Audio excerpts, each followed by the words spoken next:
Bienvenue ou re-bienvenue sur le podcast L'Éventail. Je suis Valentine Marmora et j'en serai l'animatrice officielle. L'Éventail, c'est un podcast où on aborde une infinité de sujets tels que les différentes médecines alternatives, la spiritualité, le développement personnel, des méthodes entrepreneuriales, des expériences vécues et plus encore, et plus encore, et plus encore, et plus encore, et plus encore, et plus encore.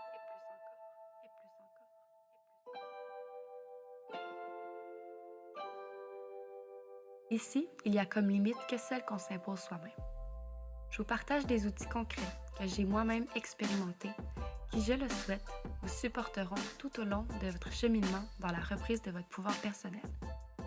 Vous retrouverez ici des épisodes avec des invités inspirants et même des épisodes solo où je vous partagerai mes propres expériences. L'Éventail, c'est mon safe space, mais c'est aussi le vôtre et je crois sincèrement que si vous êtes ici, c'est que ce que vous allez entendre et découvrir résonnera avec vous. Bref, je vous souhaite une excellente écoute et un agréable moment rien que pour vous.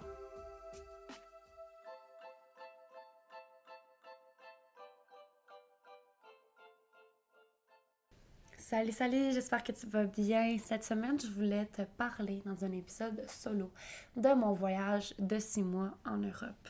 Je veux te parler un peu des choses que j'ai réalisées pendant ce périple de 6 mois parce que, Colin, qu'un voyage, ça change quelqu'un. Ça change au niveau de ses croyances. Tu sais, les croyances font tellement surface. Puis, il y a tellement un ménage aussi qui s'installe autour de cette personne-là, je trouve. Tu sais, puis cette semaine, justement, je vais te parler de 5 choses que j'ai vraiment compris et intégrées en voyage. La première chose, c'est que au plus t'attends, au plus c'est long, puis au moins les chances que ça se produise se passent, tu sais. Parce qu'on a des obligations, à un moment donné, on va avoir une maison, un char, un chien, des enfants à s'occuper, à payer, whatever, puis au plus t'attends pour réaliser ce rêve-là, peu importe lequel, tu sais, ça peut être de partir en voyage, ça peut être de... Je sais pas, là, tu sais, name it, là, moi, en tout cas, c'était vraiment de partir en voyage. Puis au plus j'attends, au plus ça crée une résistance en moi, au plus que je perds un peu de la confiance en moi, puis de l'estime de moi. Tu sais, j'ai l'impression que je peux pas faire les choses parce que, tu sais, au plus t'enterres un rêve de jeunesse, au moins t'as de chance de le réaliser. C'est vraiment quelque chose que j'ai intégré, tu sais. Puis la première chose que j'ai envie de te dire par rapport à ça, que j'ai compris, c'est que l'univers, là, le fameux univers, il attend juste une chose, OK? C'est que tu sautes dans le vide pour te rattraper. Honnêtement. Il attend juste que tu sautes, puis il va te donner, puis il va te montrer les façons de figure it out, comment subvenir à tes besoins. Tu sais, je suis partie en voyage, j'avais 1500 $ dans mon compte en banque. En 2022, j'ai fait 6000. Puis je suis partie avec 1500 dans mon compte, puis j'ai décidé de partir pas une semaine ou deux, non, 6 mois. Tu sais, vous allez me dire, oui, mais Val, tu as de la famille en France, t'es correct. Ouais, oui, j'ai de la famille en France. Puis j'ai vraiment beaucoup de gratitude pour ça, tu sais. C'est sûr que ça m'a énormément aidé. J'avais un pied à terre en France. J'ai été vraiment blesse de plein de façons. Mais reste que j'ai quand même décidé de sauter dans le vide. Littéralement. Puis l'univers a fait en sorte que, OK, you know what, John, tu sautes dans le vide, ben moi je vais te rattraper puis je vais t'offrir des nouveaux clients. Je vais t'offrir des solutions qui vont apparaître du jour au lendemain, puis qui vont te paraître tellement logiques, puis tellement plausibles que ça va être comme du bonbon pour toi. Là. Tu sais, ça va être genre une évidence que tu es capable de le faire, puis que tu es capable de subvenir à tes besoins pendant X temps. Tu sais, je suis quand même allée à Berlin. Je suis allée en Italie, à Venise. Je suis allée à Florence. Je suis allée à Rome. Je suis allée à Fiumicino. Je suis allée à Mykonos. Yo, je suis allée à Mykonos, OK? Puis moi, le Mykonos, là, pour vous dire comment que je voyais ça, j'étais comme, yo, quand je vais être millionnaire, je vais aller à Mykonos, ça va être débile. Dans ma tête, les gens qui vont à Mykonos font fucking de cash. OK? Puis sûrement que dans ta tête aussi. Mais l'affaire, là, c'est que quand on est allé à Mykonos, ça t'a coûté 700 $ chacun pour 10 jours. Bouffe, billet d'avion, logement inclus. 700 $. Moi, dans ma tête, ça coûte genre des milliers puis des milliers de dollars passer 10 jours là-bas. OK, oui, on était dans la basse saison, mais je veux dire, yo, si tu sens que tu peux y aller puis que tu fais des recherches un minimum, ton cerveau va te montrer que c'est possible puis que genre c'est chill. Puis tu sais, on a fait Rome, Rome, Athènes, Athènes, Mykonos, Mykonos, Athènes, Athènes, Paris. Je veux dire, c'est des billes, là. Ça a coûté genre 500$ en billet d'avion. C'est ça qui a coûté le plus cher, tu sais. Mais tout ça pour dire que quand tu te lances dans le vide, tout est chill. L'univers veut juste que tu fasses ça pour te rattraper puis te montrer toutes les options qui s'offrent à toi, que toi, tu voyais pas avec tes œillères. Tu sais, tu le voyais juste pas. Tu sais, puis pour faire une petite parenthèse ici, là, quand on est arrivé à Athènes pour aller à Mykonos, on a pris un genre de mini-jet, genre, c'était débile, un mini-jet de peut-être 40 places dans l'avion. C'est comme 2 rangées de 2 places là, seulement. Puis moi puis Pierre-Olivier, on n'était pas du tout à côté. On était comme vraiment séparés. Puis c'était tellement pas grave, tu sais. Puis moi, j'écoutais ma musique. Puis je me rappelle que j'ai pleuré dans l'avion. J'ai pleuré parce que ce moment, je le visualise depuis tellement longtemps. Tellement longtemps, puis tellement profondément en moi que genre quand on m'a donné... C'était comme, yo, je vis une vie de rêve. Là. Je suis dans un genre de mini-jet, il y a genre 10 personnes dans l'avion. Pour vrai, on était vraiment pas beaucoup. Le vol se passe tellement bien. J'observe les îles grecques de par le hublot, puis je vois, tu sais, je vois que il y a le coucher du soleil en même temps, puis là, comme, mon cerveau me dit, yo, là, je suis en train de te montrer ta vie, t'as 20 ans, tu t'en vas à Mykonos, t'es sur le bord d'arriver, puis à un moment donné, on arrive, puis on voit l'île de Mykonos. On voit toutes les maisons blanches. Le coucher du soleil, écoute, c'était tellement paradisiaque, là, comme moment, c'était juste fucking débile. Puis, tu sais, j'ai pleuré, j'étais genre, ok, c'est ma vie, ça, là, genre, c'est tellement une fierté, t'es tellement rempli de confiance, t'es comme, ok, man, je le fais, je suis en train de le faire, je suis en train de le vivre, profite de chaque instant, tu sais. Puis, le Airbnb qu'on avait loué, il nous a dit, ouais, je venais vous chercher en van, puis tout, on arrive... Il est venu nous chercher en Mercedes. Mais genre un truck Mercedes. J'étais genre, yo, on n'a pas la même définition de van, là. Moi, je m'attendais à une affaire, genre, vraiment pas comme c'était, tu sais, une Mercedes. Il prend nos affaires, il les met, puis je suis genre, OK. Là, je vis une vie débile. Une vie que, genre... Tu sais, parce que oui, j'aime le luxe. J'aime ça, les belles affaires. J'aime le luxe, J'aime le matériel, puis j'ai pas peur de le dire, mais j'aime ça, puis j'aime les bons services, puis je trippe. Puis j'étais genre, OK, man, je vis cette vie-là, c'est juste débile. Puis quand on est sorti, quand on est parti de Mykonos, on s'est fait rechercher avec une Mercedes, c'est débile. Mais quand on est reparti, le vol de Mykonos jusqu'à Athènes était le pire vol de toute ma vie. Puis j'ai vraiment, je vais pas vous faire peur, mais je pense que chaque personne qui prend l'avion quand même régulièrement, au moins une fois dans sa vie, va vivre un vol horrible. Mais horrible. Honnêtement, là, genre la première... J'ai tellement... Il a fallu que je me parle pendant 45 minutes de temps pour me dire que j'allais être correcte, que j'allais être en vie, mais j'étais tellement stressée pour l'atterrissage, j'étais comme, OK, on va pas y arriver, là. L'avion avait des trous d'air, l'avion bougeait tellement, tellement de turbulences, puis tu sais, ils nous l'ont pas dit avant, tu sais. Ils nous l'ont pas dit qu'il allait avoir des turbulences. Pourtant, il y avait du vent en tabarnak. Il y avait vraiment beaucoup de vent. Puis, c'était le pire vol de toute ma vie. Tu sais, je regardais le hublot pour voir ça ressemblait à quoi en bas Mykonos le jour, puis pour vrai, j'ai vraiment pas trippé, là, comme... Je pouvais pas voir, ça bougeait tellement, c'était juste débile. Puis l'avion tournait, puis en tout cas, je pourrais même pas vous expliquer comment que je me suis sentie, mais dès qu'on a décollé, mon cœur... J'ai commencé à faire une genre de mini-crise d'angoisse, puis tu sais, là, tu vois tout le monde qui stresse dans l'avion, puis en tout cas, c'est vraiment genre horrible. Comme les pires films d'avion que tu peux voir, ben sérieusement, ça ressemblait pas mal à ça. Finalement, j'ai toujours envie, hein. Mais tout ça pour me dire que mon deuxième point, c'est que rien n'arrive pour rien. Ce moment-là, je suis convaincue que c'est arrivé parce que j'essaye de contrôler tout dans ma vie. Jusqu'à ce moment-là, là, j'essayais en tout cas. Puis là, c'est arrivé, puis je me suis dit, OK, OK, je ne peux pas tout contrôler dans ma vie. Il y a des choses que je peux contrôler. En fait, En fait, non. Je peux absolument rien contrôler dans ma vie, puis je veux absolument rien contrôler. Parce que si je commence à contrôler une chose, je vais contrôler l'autre, puis je vais contrôler l'autre, puis à un moment donné, je vais prendre un mur. Par contre, je peux poser des actions qui vont faire en sorte que je vais m'enligner vers quelque chose. Mais à force de contrôler, on laisse pas place à la magie. On lui laisse pas de place pour juste opérer puis nous emmener qu'est-ce que l'univers va nous emmener, tu sais.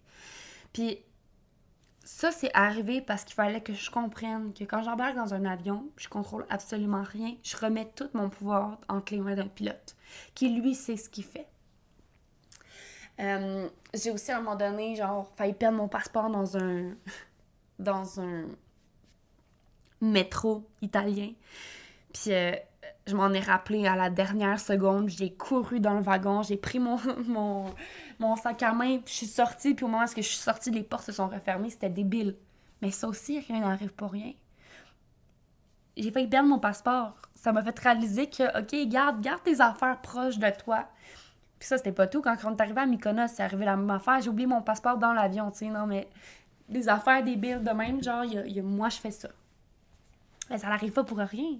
Ça me fait prendre conscience. Ça me fait des souvenirs en or. J'en ris tellement aujourd'hui. Mais rien n'arrive pour rien. Puis je suis allée, quand on est allé dans Venise, Pierre-Olivier et moi, on a rencontré un gars qui est venu nous parler. Puis il est venu nous dire, il parlait français, puis il nous a dit des choses que je percevais déjà, mais rien n'arrive pour rien. Il m'a dit des trucs qu'il fallait absolument qu'il me dise à ce moment-là. Comme quoi que j'étais nerveuse. Ce qui est vraiment fax. Je suis nerveuse quand même dans la vie. J'essaie de travailler ça, mais je suis quand même nerveuse. Il m'a dit des trucs de genre qu'il voyait 2 enfants en moi, tu sais. Puis c'était comme la première fois que tu vas tomber enceinte. Là, je dis vraiment des trucs vraiment personnels, mais ça me tente. Je suis dans. Il m'a dit la première fois que tu vas tomber enceinte, ça va changer ta vie du tout au tout. Ça va être un moment hyper magique pour toi. Il m'a dit que notre couple était envié. Il nous a dit que l'alcool, je devais le faire en modération, que je pouvais en boire, mais avec modération. Puis c'est quand même fax, parce qu'il est arrivé un petit peu des affaires avec ma santé par rapport à l'alcool, ce qui a fait que j'en ai pas bu pendant un bon moment et que je tiens à modérer beaucoup. Parce qu'en voyage, j'ai quand même beaucoup bu. Tu sais, t'es en voyage, t'es en Europe, t'es parti 6 mois, il y a personne qui est là, tes parents sont pas là. Comme, tu peux enjoy, tu peux boire, mais avec modération. Avec modération. Puis il nous a dit des choses qu'il fallait qu'on aille à ce moment-là, tu sais, qu'on perçoive. Puis à Venise, il y a un gars on était dans une auberge de jeunesse, puis il y a un gars qui a été hyper louche avec moi. Puis par chance, il n'est pas allé plus loin dans ses démarches, sauf que rien n'arrive pour rien. Moi, j'ai vécu ça. Il est allé voir une autre fille, puis j'ai demandé à Pierre-Olivier d'aller intervenir. Il est allé voir une autre fille, puis on a encore intervenu. Ça s'est passé 3 fois, mais je veux dire, rien n'arrive pour rien. Il y a des choses dans notre vie, tu sais, tu manques... Ah oui, ça. Quand on est allé à Rome, puis qu'on devait retourner à l'aéroport, on a manqué le bus, genre 3 fois. 3 fois. Rien n'arrive pour rien. Il aurait pu arriver n'importe quoi sur la route, là. N'importe quoi. Mais c'est pas arrivé, parce qu'on a pris le bon bus. Tu sais, c'est d'arrêter, encore une fois, de vouloir tout contrôler. Genre, c'est comme... Il n'y a pas de stress avec ça. Une autre chose que j'ai compris en voyage, c'est que tout est possible. Suffit, tu sais, si tu as la vision que la chose est possible pour toi, que tu en es convaincu ou que tu commences à te convaincre toi-même que c'est possible, il n'y a rien qui t'arrête. Rien, rien, rien. Pas ce que le monde pense, pas ce que le voisin, qu'est-ce que c'est ta mère, que ton frère, peu importe. Quand tu y crois, puis que tu perçois cette vision-là, puis que tu te dis, OK, c'est plus juste une vision, genre, que je laisse sur le côté, puis que peut-être qu'un jour, ça va arriver. Non, non. Cette vision-là, je la mets devant moi, puis je veux la voir à chaque jour. Et je sais que ça va arriver. Puis à un moment donné, tu commences à le sentir, tu commences à le filer. Tu sais, moi, ça a fait depuis que j'ai 12 ans que ce voyage-là de 6 mois, je le voyais, je le percevais, puis qu'à un moment donné, je l'ai tassé. Ben oui, je l'ai tassé parce que les obligations, le cégep, le travail, le temps, les vacances, tu sais, demander des vacances à ton boss, tu sais. Il faut legit que tu quittes ta job, tu sais, pour partir 6 mois, mais ça fait tellement longtemps. Et je le ressentais tellement. Je savais que j'allais passer vraiment beaucoup de temps en France. J'ai passé genre 4 mois de mon voyage en France, proche de ma famille. Puis j'ai l'impression que c'était hier. Tu sais, ça fait genre 1 mois et demi que je suis partie, mais j'ai l'impression que hier, j'étais avec eux, j'étais proche d'eux, j'étais là, tu sais. Fait tu sais, de dire, OK, cette vision-là, tu sais, je sais que c'est possible pour moi, tu sais, parce que... Puis c'est possible parce que je le ressens. Je ressens à l'intérieur de moi que c'est possible, je la vois, cette vision-là, c'est comme... Mon cerveau me montre que c'est possible, il n'y a rien qui t'arrête. OK? Quand tu pars en voyage, la quatrième chose, c'est quand tu pars en voyage, il y a beaucoup de choses qui se nettoient. Il y a beaucoup de croyances qui refont surface, que là, tu déconstruis puis que tu mets de l'avant. Tu sais, moi, j'ai commencé à show up en ligne quand j'étais à Mykonos. Il s'est passé tellement de belles affaires à Mykonos. J'ai tellement shifté de trucs. Puis c'était mon intention aussi. Je savais que ce voyage-là allait me transformer à la vie, que j'allais goûter à la vision que je voulais pour ma vie et que j'allais l'imprégner de plus en plus dans mon quotidien. Mais tes croyances font surface, tes peurs font surface, là, tu rationalises, il y a beaucoup de choses qui se nettoient, mais il y a aussi dans ton entourage. Il y a des gens qui te parlent plus ou qui te parlent très peu. Il y a des gens à qui tu parles à tous les jours. J'ai une de mes amies, là, Maï, tu vas te reconnaître, mais je lui ai parlé à tous les fucking jours pendant 6 mois. On était à 6 heures de décalage horaire, mais on s'est parlé à tous les jours. À chaque fois, on était là en train de se jaser sur Snap. À tous les jours. Puis j'ai d'autres amis que je leur ai parlé une fois ou 3 mois, que je les ai appelés peut-être une fois dans mon voyage. Mais ça s'installe, c'est un ménage qui s'installe naturellement, t'as pas besoin de le forcer, c'est là, ça se fait, puis c'est tellement beau, puis c'est tellement correct parce qu'on évolue, on n'est pas tous rendus au même endroit, puis c'est tellement correct. Puis il n'y a pas personne, tu sais, je veux pas que ça sonne prétentieux ce que je dis, mais il y a personne de mieux, puis il y a personne de moins bien que toi, tu sais. On est juste chacun très différent. Puis c'est à partir du moment où tu incarnes cette différence-là, puis que tu reçois, que tu perçois tout ton potentiel, tu sais. Puis je pense sincèrement que ton plein potentiel se trouve dans ta capacité à être honnête envers toi-même. Puis dès que tu fais ça, il y a comme juste de la magie là, qui opère, là. Comme les synchronicités, des choses qui se produisent que tu avais oublié, mais ils se produisent, genre, puis t'es comme « Yo, OK! » Genre, c'est débile ma vie, tu sais. Mais je pense sincèrement que le ménage s'installe, puis c'est correct, tu sais, ça fait partie des choses. Puis aussi, quand je parle de ménage aussi, quand tu reviens à la maison, après un certain moment, c'est comme un mur que tu pognes parce que pendant 6 mois, toi, t'étais parti, t'avais oublié un peu tout ce qui se passait dans ton quotidien. T'es comme sur un nuage. Puis là, tu reviens dans tes... Comment on dit ça? Pas dans tes papiers, là, mais dans tes bureaux, là, en tout cas, je sais pas trop comment on dit ça, c'était quoi l'expression, mais quand tu reviens où est-ce que tu étais avant, ben tu réalises que ton environnement n'a pas changé. Toi, t'as changé, t'as full évolué, mais là, tu reviens dans un environnement avec une nouvelle réalité, une nouvelle façon de voir la vie, dans un environnement qui, lui, n'a pas changé, qui n'est pas nettoyé. Des gens qui comprennent absolument pas ce que toi t'as vécu parce qu'eux sont pas partis. Là. Pendant 6 mois, eux, ils ont continué à faire leur métro, boulot, dodo. Là. Puis là, ben, tu pognes un mur. Inévitablement. J'en ai pogné un. Ça m'a pris du temps un peu à m'en remettre. Parce que, OK, j'ai show up en ligne pendant 6 mois. L'affaire, c'est que quand je reviens au Québec, les gens qui voyaient, mettons, les stories, ben là, je les vois dans la vraie vie. c'est spécial comme sentiment, tu sais.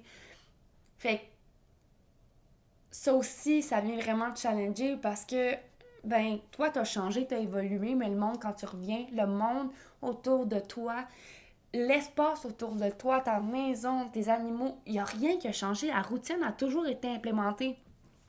À moins que cette personne-là ait une grosse prise de conscience ou que l'environnement a vraiment changé, ben, la plupart du temps, les gens sont pris dans leur routine, tu sais. Puis ça fait en sorte que, ben, quand tu reviens, tu pognes un mur. Inévitablement. Puis la cinquième chose, là, j'en ai glissé un peu un mot, mais c'est quand t'es en voyage que tes croyances refont surface. Ah, shit, je vais manquer d'argent, là, comme yo, je peux pas aller à telle place. Ah, fuck, je peux pas. Ben, quand t'es en voyage, des croyances refont surface. Est-ce que tu te sens en sécurité n'importe où, n'importe quand? Souvent, c'est ça, tu sais. Moi, là, je me sens en sécurité dans Paris. Puis ça va être fucked up pour bien des gens. Et Paris a tellement changé. À chaque fois que j'y vais, c'est pas que ça dégrade. Mais je me sens en sécurité dans Paris. Je me sens plus en sécurité dans les métros de Paris que dans les métros à Montréal. Puis pourtant, genre, c'est tellement plus dangereux, les deux à Paris. Mais je me sens bien avec moi-même, tu sais. Bien sûr, tu sais, je pense que vous comprenez un peu dans quel endroit je m'en vais, tu sais, mais je pense sincèrement que quand t'es en voyage, Ben, je pense sincèrement qu'il y a tellement de gens qui devraient juste partir fucking 6 mois ailleurs, puis juste réaliser c'est quoi la vie, que genre la vie c'est pas métro, boulot, dodo, que c'est pas toutes tes obligations, que c'est pas ton prêt à payer, que c'est pas tes cartes de crédit, que la vie, là, est pas faite pour payer des factures, elle est faite pour découvrir le monde, apprendre des nouvelles cultures, prendre ce qui résonne avec soi puis l'implémenter dans son quotidien. Je pense sincèrement qu'en voyageant, on se découvre. On découvre la vraie personne, on découvre des choses qui résonnent avec nous, que si on aurait resté à la même place pendant des années, on l'aurait jamais découvert. Comme, si ça peut te donner un... Si c'était le signe que t'attendais, là. Si toi t'attendais un signe pour partir en voyage, que tu sais pas par où commencer, un, viens me jaser, mais deuxièmement, si t'attends un signe, lève-le. Pars en voyage. C'est ce que je souhaite à tout le monde. Sérieusement, les gens devraient juste partir en voyage pour se découvrir, pour réaliser à quel point ils ont un plein potentiel à l'intérieur d'eux qui n'exploitent pas parce qu'ils sont pris dans une routine, ils sont pris dans une matrix, ils ne voient pas plus loin. Puis pourquoi ils ne voient pas plus loin? Parce que c'est inconfortable de juste être toute seule avec soi-même. C'est inconfortable de juste réaliser qu'il y a plus, tu sais, que pendant un bon bout, on a été brainwash puis qu'on s'est fait dire qu'il fallait penser blanc tandis que la réponse était verte. Fait quoi? C'est pas mal ça. Fait que c'est ça. C'était 5 choses que j'avais réalisées en voyage. C'est sûr que j'ai réalisé tellement plus d'affaires, mais tu sais, vite comme ça, je te dirais que c'est vraiment ces 5 choses-là qui me marquent le plus. J'espère que ça a résonné avec toi. Si c'est le cas, n'hésite pas à m'en parler. N'hésite pas à partager le podcast. Puis je te rappelle que si tu laisses une review 5 étoiles sur Spotify, que tu t'abonnes au YouTube, que tu t'inscris à l'infolette, que tu... whatever ce que tu peux faire pour aider le podcast. Tu m'envoies cette preuve-là à podcastl'éventail@gmail.com et je t'envoie un e-book, un guide de journaling pour vraiment reconnecter avec tes valeurs, avec ce que tu veux vraiment. C'est 55 buts que je vais te demander d'écrire. Des buts autant possible qu'impossible, que ça soit à Mykonos, que ça soit à Santorini, que ça soit à n'importe où dans le monde, tu sais, des buts que tu veux achever, que ça soit en 2023, peu importe, on s'en fout. Juste des buts. Reconnecter avec tes valeurs, te poser des questions, tu sais, qu'est-ce qui se passe dans ta vie présentement, comment tu te sens. Fait que c'est vraiment, c'est un cool guide de journaling que j'ai créé pour vous. Donc, si jamais ça t'intéresse, tu m'envoies un email à podcastl'éventail@gmail.com et je t'envoie ça complètement gratuitement. C'est la seule façon de recevoir ce e-book-là, by the way. Donc, merci beaucoup pour ton temps, ton écoute. C'est super apprécié. Et oublie pas, je t'aime très fort et je suis très reconnaissante de t'avoir à mes côtés, encore une fois, pour un podcast. C'est déjà la fin d'un autre épisode de l'Éventail. J'espère que vous avez apprécié ce que vous avez entendu et que ça vous ouvre des portes et vous sonne des cloches quant à la reprise de votre pouvoir personnel. Si vous avez aimé cet épisode, n'hésitez pas à le repartager sur la plateforme de votre choix en m'identifiant et en identifiant l'invité et de mettre une note sur la plateforme d'écoute que vous utilisez. Ça nous fera le plus grand des plaisirs d'échanger avec vous par la suite. N'oubliez pas, les seules limites qui existent sont celles qu'on s'impose soi-même. À la prochaine! À la prochaine!